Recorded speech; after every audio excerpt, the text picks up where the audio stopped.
Ako si Maria at ito ang aking kwento.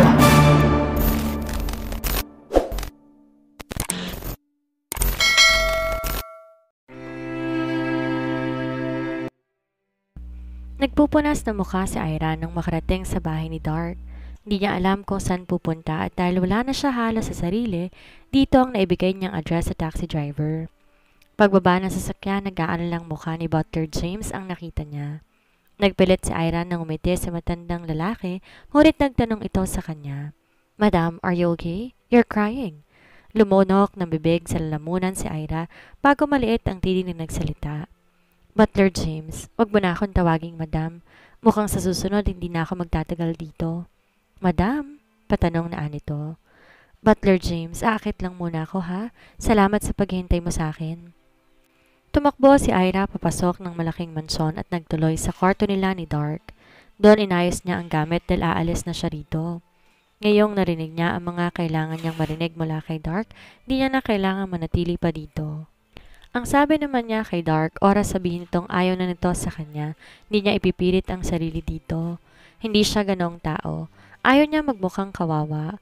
Ilan lang naman ang gamit niya kaya't mabilis niyang nakuha at naayos ang mga yon sa isang maliit na traveling bag. Hindi niya sinama ang mga gamit na binili para sa kanya ni Dark dahil tingin niya hindi yun para sa kanya. Wala siyang karapatan. Maging ang cards na binigay sa kanya nilapag niya sa side table ng kama. Huli niyang tinitigan ang singsing na binigay sa kanya ni Dark. This ring was given to her by Dark when he loves her. It was to confirm their relationship, but now she couldn't see the reason why she still needs to wear this ring. Nakailang subok siya na hubarin yon dahil kapag malapit nang maalis, binabalik niya rin sa itaas ang singsing. Nang nanlalabo ang mga mata sa luhang naipon, matagumpay na nahugot yon ni Ira at doon din siya, napahagulhol. Di niya akalaing ganito sila magtatapos si Dark. Di naman dapat siya aasa dito pero hindi niya natikis ang puso niyang makaramdam ng pagmamahal dito lalo't nakakahulog ng loob ang mga ginagawa ni Dark. Huli na pala nang malaman niyang di naman siya mahal ni Dark. Masakit marinig na galing mismo sa bibig nito na pinakasalan siya ni Dark dahil kamukha niyang minamahal nito. Kung hindi bumalik ang babaeng yon, mananatili sa kanya si Dark. Oo, pero hindi siya mahal ni Dark. Pero nagwagi din to sa sugal nito na uuwi ang minamahal kung makikita ng babaeng kinasal si Dark sa iba. Kaya bumalik na ang babae. Oras na para mawala siya sa landas nila. Ngayon, dapat ba siyang matuwa dahil nalaman niya ng dahilan ng pagpapakasal nito sa kanya? Na napatunayan niyang totoong hinalan niyang substitute talaga siya. Muli na naman siyang nagpunas ng luha sa pisngi. Tama na tong iyak niya. Kailangan niyang umalis dito. Doon bumukas ang pinto at natigilan si Ira nung si Dark ang nakita niyang pumasok mula doon. "You're packing your things?" Hindi mawari ni Ira ngunit parang narinig niya ang panginginig at sakit sa boses ni Dark. Ngunit alam niyang guni-guni niya lamang iyon. "Ano pa bang gagawin ko rito? Nakuha mo ng gusto mo, di ba? Bumalik na siya kaya kailangan ko nang umalis." Dark opened his mouth, perhaps to speak, but after a few seconds he shut it. Running his hand through his hair, he stole a glance at Ira. "You can stay here," ani Dark. Bumuga ng hangin si Ira. "Dahil hindi ka na babalik dito kasi kasama mo na siya. Ganun ba, Dark?" Dark stayed silent and it further confirmed Ira's hunch. Mas lalo siyang nahirapang huminga kaya bumuga siyang muli ng hangin para palayain ang sobrang bigat sa dibdib. "Dark, sabihin mo nga, mali ba akong umasa sa'yo? Di naman ako dapat aasa na mamahalin mo ko Pinigil kong mahulog sa'yo kasi alam ko, pinakasalan mo ko hindi dahil mahal mo ko. I tried hard, alam mo yon. Pero ikaw ang nagsabi sa aking mahal mo ko, kaya naniwala ako." Hinabol ni Ira ang hininga dahil sa sobrang iyak. Halos hindi niya na maayos ang pagsasalita. Pero hindi pwede. Kailangan marinig ni Dark ang saloobin niya. Humahakbang si Dark dahil gusto nitong duluhan si Ira, ngunit pinigil nito ang sarili. Sa huli, tanging pagkuyom ng kamay ang ginawa ni Dark dahil gusto nitong daluhan si Ira, ngunit pinigil nito ang sarili. Nag-iwas ito ng tingin. "Sinabi mong mahal mo ko, kaya akala ko malayo na kitang mahalin. Tumaya ako sa'yo, Dark. Takot akong masaktan pero dahil nagtiwala ako sa'yo, sa pagmamahal mo sa akin, sumugal ako. Tapos, huminga na malalim si Ira. "Wala palang katotohanan ng mga sinabi mo sa akin?" Muli na namang nagpunas ng luha si Ira habang si Dark hindi man lamang magawang tingnan si Ira. Kuyom ang kamaon nito sa kawalan, nakatingin, ngunit nakatitig kay Ira. Dark, tingnan mo ko. Tumingin ka dito. Dark turned to Ira, but his face was devoid of any emotion. Ira touched her aching chest. Hindi na yata niya kaya. Sobrang sakit. Did you love me even just a little? Or was it just a lie? Hindi ka agad sumagot si Dark. Mukhang tinitimbang kung magsasabi ba ng totoo o magsisinungaling. Sagutin mo na naman ako. Nakikiusap ako, Dark. Tell me the truth. Dark looked at Ira. Yes, I love you. Humagulhol si Ira sa narinig. Hindi siya nagkamali. May naramdaman nga si Dark sa kanya pero alam niya, maliit na parte lang ng puso ni Dark ang nasakop niya. Kasi kung nakahigit siya kay Alexa, wala sila sa sitwasyon na ito. Pero mahal din siya. Mahal siya. Napapikit si Ira. Sinunod ang bulong ng puso kahit ayaw ng utak niyang sundin ang naiisip. Mas nanaig ang damdamin ni Ira ng panahon na yon. Naglakad siya patungo kay Dark. Dahan-dahang niluhod ang mga tuhod. Dark's eyes went wide, speechless from what she did. Kung mahal mo ko, sabi mo mahal mo ko, pwede bang piliin mo ko? Dark, mahal na kita eh. Sabi ko hindi ako maghahabol pero hindi ko yata kayang wala ka kasi sinanay mo ko nandyan ka. Dark, choose me, please. Sinubukan itayo ni Dark si Ira, ngunit umiling si Ira. Bumuga ng hangin si Dark. Do you believe that kneeling will change my decision, Ira? I've already made up my mind. I choose Alexa. The cards I gave you are a form of compensation for causing you pain. I will also transfer properties to you. However, choosing you? No, I cannot. I love you, yes, but I realize that I love Alexa more. I'm sorry. After that, Dark turned his back at Ira and went out of the room. Naiwan si Ira na nakaluhod pa rin doon habang tahimik pumapatak ang luha sa mga mata. Nasa apartment si Ira ngayon. Umalis na siya sa bahay ni Dark at tanging gamit na lang talaga ang dala niya. Pinipigilan siya ni Butler James, sanhi ng matanda na doon na siya magpalipas ng gabi dahil malapit nang dumilim. Ngunit hindi na siya nagpapigil pa. Habang naroon siya, mas maiisip na lang si Dark. Mas lalong masakit. Bago siya umalis, tinanong niya kung nasaan si Dark. Ngunit ang sagot ni Butler James, wala raw ito. Umalis na paglabas ng kwarto nila. Malungkot nang umiti si Ira nang marinig iyon. Alam niya kung nasaan ito. Sa hula niya kasama nito ang Alexa na sinasabi nila, yung babaeng mahal ni Dark. Akala ni Ira oras na umalis siya sa mansyon, mawala man kahit konti sa gunitan niya si Dark. Pero mag-isa ka pala. Mas malakas ang atake ng mga alaala dahil yon ang laging papasok sa isip mo. That's what she's doing right now. Nakatitig sa kisame habang nalulunod sa mga alaala na tungkol kay Dark. Mariin siyang napapikit nung pumasok sa isip ang pagluhod na ginawa sa harapan nito. Hindi siya makapaniwala na nagawa niya yon. Hindi siya ganoong tao na magmamakaawa sa iba na mahalin siya, na piliin siya, pero para kay Dark nagawa niya. Sinapo ni Ira ang kumikirot na dibdib dahil naiiyak na naman siya. Pakiramdam niya ngayon ang napakababa niyang babae dahil nagmamakaawa siya. Pero kung babalik siguro siya sa pangyayaring yon, sigurado siya luluhod pa rin siya. Hindi niya kasi matatanggap na tapos na ang lahat sa kanila ni Dark. Hindi na to yung taong katabi niya sa kama. Hindi na si Dark ang huling makikita niya bago matulog at makikita kapag bukas ng mata. Sa ikling panahon na kasama niya si Dark, nag-iwan to ng malaking parte sa buhay niya. At yung mga araw na dadaan, hindi niya alam kung makakaya niya ba. Sinanay siya nito eh. Sana pala mas tinatagan niyang loob.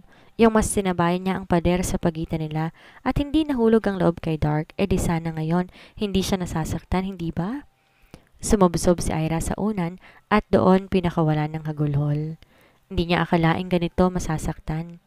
Nung niloko siya ni Leo, bukod sa insultong naramdaman niya, mas natapakan ng ego niya dahil niloko siya ng ex-fiancé. Pero kay Dark, mas masakit pala. Yung sakit na hindi niya masukat. Basta ang alam niya lang parang di niya kayang sakit. Ira, nandyan ka ba? Katok sa pinto at boses ni Carla ang narinig ni Ira. Nakita kong bukas ang ilaw dito. Ira, Bebs?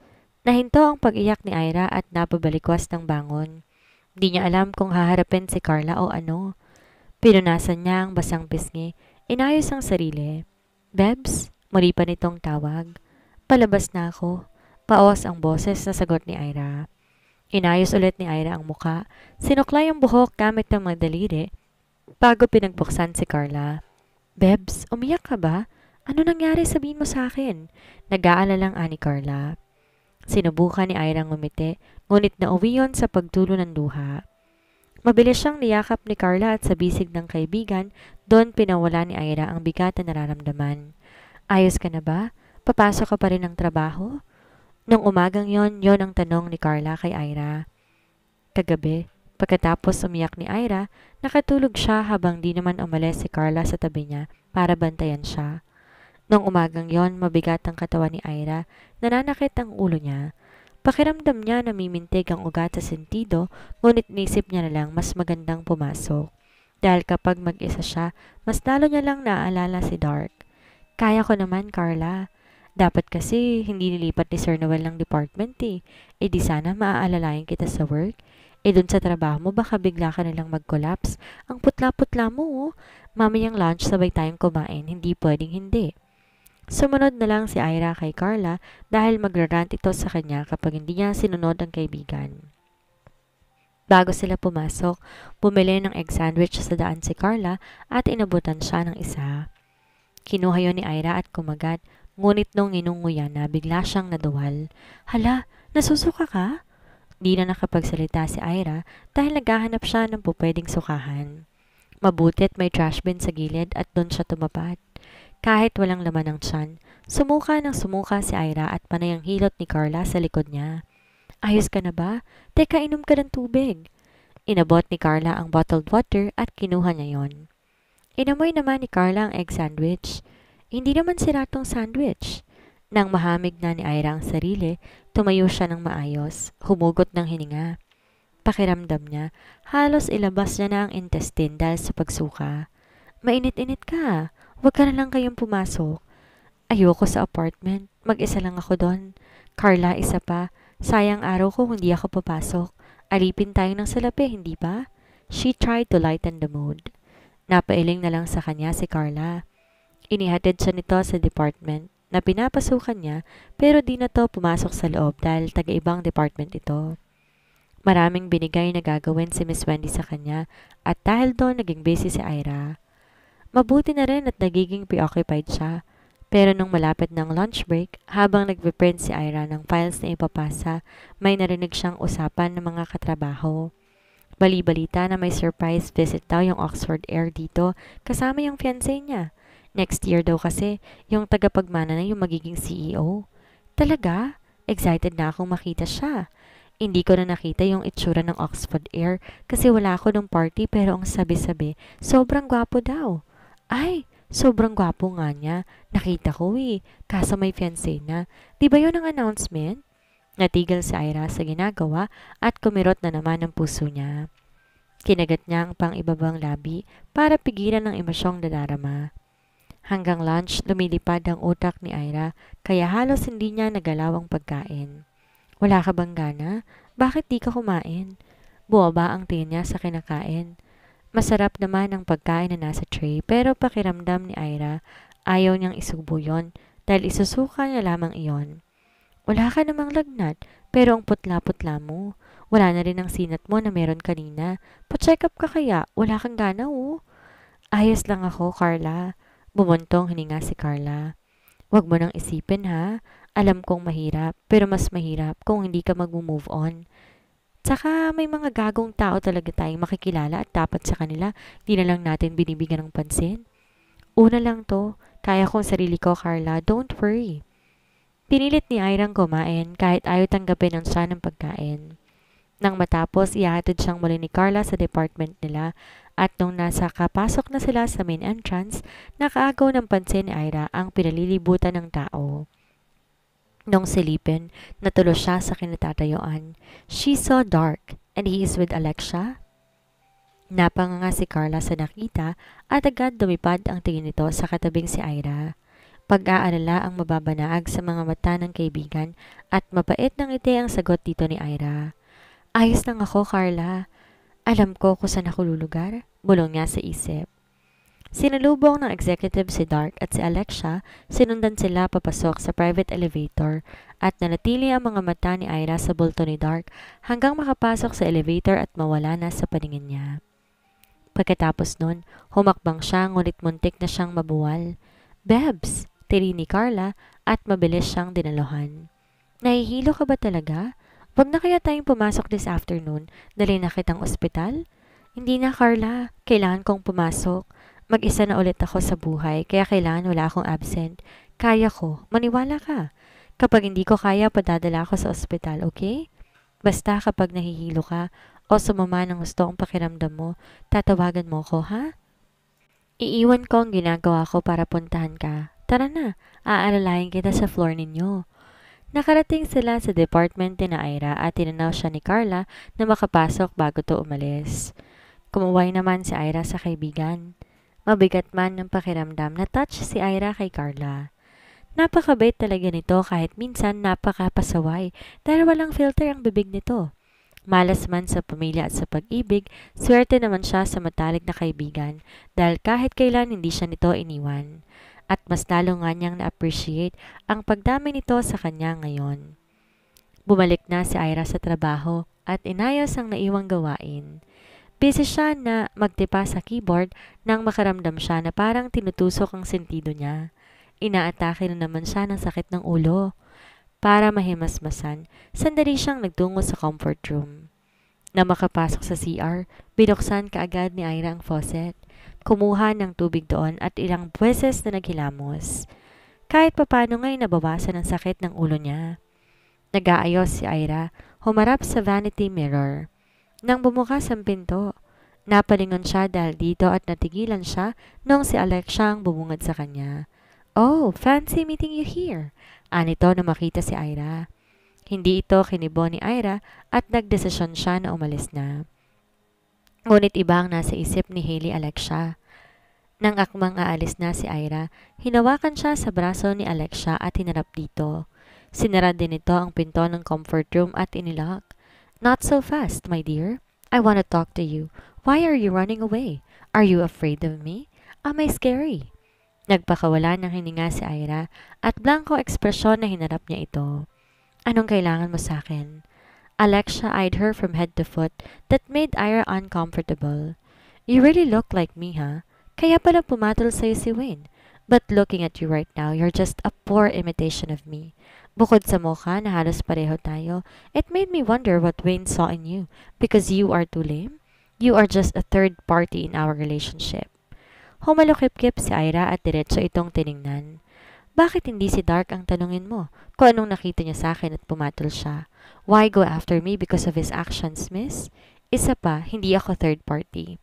Bakit di mo itanong yan sa sarili mo kung sino ba sa ating dalawa yon? Dark married me but you got into the picture and now you're claiming that I am the third party? Kahit hindi registered ang kasal namin, pinakasalan niya ako. Ako ang binigyan niya ng apelido. Still, it's the thought that counts, right? How dare you? Bumagsik ang itsura ni Alexia at tinaas nito ang kamay para sampalin si Ira, kaya mabilis na sinalayon ni Ira at mahigpit ang hawak na ginawa niya sa kamay ni Alexia. Let me go! Malakas ang loob mong puntahan ako dito para takutin? Pwes hindi ako takot sa'yo. At mas lalong di ako guilty dahil wala kayong relasyon ni Dark nung pumasok ako sa buhay niya. Pasalamat ka, hindi ako iskandalosang tao dahil kung ganun, malalaman ng lahat na manloloko si Dark at ikaw naman, ikaw ang third party. Ako ang biktima rito kaya huwag kang umarte na parang ang laki ng kasalanan ko sa iyo where in fact, kayong dalawa ni Dark yon. Kung iniisip mong hahabulin ko si Dark, isaksak mo sa baga mo. Magsama kayong dalawa. You're pathetic. How dare you say that to me and Wayne? Maras niyang binitawan si Alexia at halos matumba to kung di lang napahawak sa sink dahil sa suot na stiletto nang mawala ang pagkakahawak na dito. Ikaw ang pathetic dito, miss. Nasa iyo na siya, di ba? Bakit ako pang ginugulo mo? If you are afraid that I will be running after him, no, I won't do that. Ikaw ang pinili ni Dark kaya magsama kayong dalawa. Kahit anong sabihin mo, nasa akin na si Wayne, kaya wag na wag kong mahuhuli na hahabol ka sa kanya. Ayokong makita ni anino mong aali-alige dahil kung hindi, he is mine. He's mine. If you love your life, you will stay away from him. Sino walang bahala ni Ira ang sinabi ng babae at binuksan niya ang pinto para makalabas. Halos mapatulon siya nung dumapo ang mga mata niya kay Dark na nasa labas pala ng CR mismo. Nagtagpo ang mga mata nila at nakita niya ang kakaibang emosyon na dumaan sa mata ni Dark, ngunit di niya pinansin yon. Iniwas niya ang tingin dito at nilagpasan si Dark, ngunit ramdam ni Ira ang pagsunod ng tingin sa kanya ng lalaki. Nang makalagpas, doon lang ni Ira inilabas ang luha na naipon sa mga mata. Naninikip ang dibdib niya at nahihirapan siyang huminga. Agad niyang kinapa ang cellphone sa bulsa ng suot na slacks at nung makuha yon, tinawagan niya si Carla. Bigla siyang nakaramdam ng hilo at baka kung anong mangyari sa kanya kasi nagpasya na siyang tumawag dito. Napasandal si Ira sa pader at napadaos-dos para makaupo. Sapo ang ulong kumirot, niyoko ni Ira ang ulo. Patuloy pa rin ang pagbuhos ng luha niya. Halo-halo ang nararamdaman, sakit ng katawan, ng ulo at ng puso. Ira, is that you, Ira? Hey, are you okay? Shit, I think she passed out. May tumatawag kay Ira ngunit sa bigat ng pakiramdam nanlalabo na rin ang paningin niya. Sinubukang tumingala ni Ira ngunit kasabay noon ay ang pagkawala ng malay tao niya.